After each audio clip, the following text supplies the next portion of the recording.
Forms of state and government. Today we are going to take an overview of forms of state and government as explained by Immanuel Kant. Uh, Kant says that people is the actual sovereign and the lawmaker, not the state or government. The state or government is not the sovereign. Neither state is sovereign nor government is sovereign.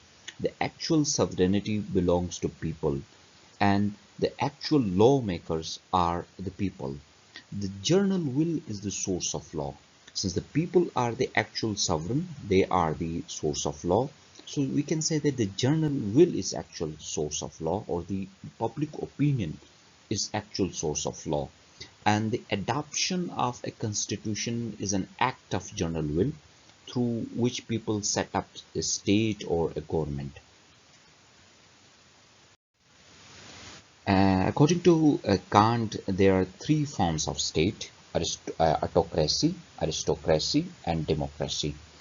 Autocracy, aristocracy, and democracy are three forms of state. Autocracy is such a type of state where some people are ruling or governing the state, and aristocracy is a type of state where nobles or nobility are ruling the state, and democracy is the state in which general people or the public are ruling the state. And there are three pillars of state: legislature, executive, and judiciary. The function of legislature is to make laws. Executive is the body which execute laws, and judiciary is the body that explain laws. The separation of powers between legislature, executive, and judiciary uh, determine the form of government.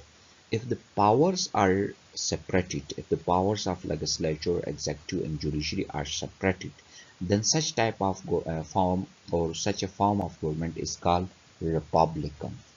And if these powers are not separated and they are centered in a single body, then such type of government is called despotism. So he differentiated between republican and despotism on the basis of separation of powers. If powers are separated, that's called republican, and if powers are not separated, that's called despotism.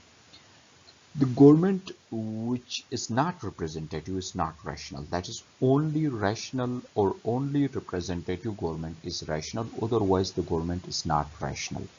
Uh, and the function of government may perform by the king or the nobility or the elected deputies, whoever are performing the functions of the government. The major function of government is to make laws for the people on the basis of their general will. That's the people, the government is not making laws by themselves. Rather, they make laws on the basis of the general will. But the function of government is to make laws, no matter either government is run by a king, a nobility, or elected deputies. Their function is to make laws on the basis of the general will of the people, which is the actual source of the law and the actual sovereign of the state. Can't give very limited job to the government. He had assigned very limited range of activities for the state. The basic activity or the basic function of state is to hinder the hindrances to freedom. That is, if there are any sort of hindrances to achieve freedom, the function of state is to remove those hindrances and to provide freedom to all. And the function of state is to establish such a society or a social condition of outward order where everybody could get moral freedom. That's, everybody should enjoy moral freedom, and it's the responsibility of state to remove the hindrances in the way of freedom.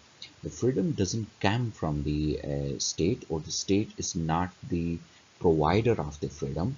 The actual source of freedom is the human conscious. It's that is inner self. State is just a tool that remove the obstacles in the way of achieving freedom. and it's the responsibility of state to develop moral and rational faculties of man so that he could enjoy moral freedom. And the state is responsible for providing basic material needs of people. And the state shall provide a conducive environment where people could meet the material needs. So these are the some few, or these are some few responsibilities of states that Kant gave to state, and he give very limited, restricted functions to the state. Because he was thinking that state is not the final goal of mankind. The state was, however, only a stage in the evolution of mankind.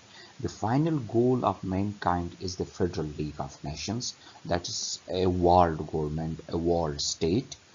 Kant says that for the fullest development of mental, moral, and material of man, an organization bigger than sovereign nation state to maintain world peace and harmony was called for. He believes that states are not entirely independent. So he advocated the subordination of state to a federal league of nations, in which each state shall be subjected to the adjudication of general collective will. That is the general collective will of all people in the world. And he believed that it is the intention. It is the divine intention that mankind should be ultimately united to world federation, each nation being subject to the adjudication of a collective general will. It is the divine intention that man should come under a single government, a single form of state that will be that will consist of the entire world, where all sovereign states will be subjected to a collective general will of all sovereign states, and a world government should come into being, that that is the all mankind should come under a single government. He, for perpetual peace, makes strong peace for the world, a world order based on Federal Union of Nations. That is, the Federal Union of Nations is some sort of world government that he proposed, and he said that it is the divine intention that mankind should come under a Federal League of Nations that will be some sort of world government. Thank you for joining. Take care. Goodbye.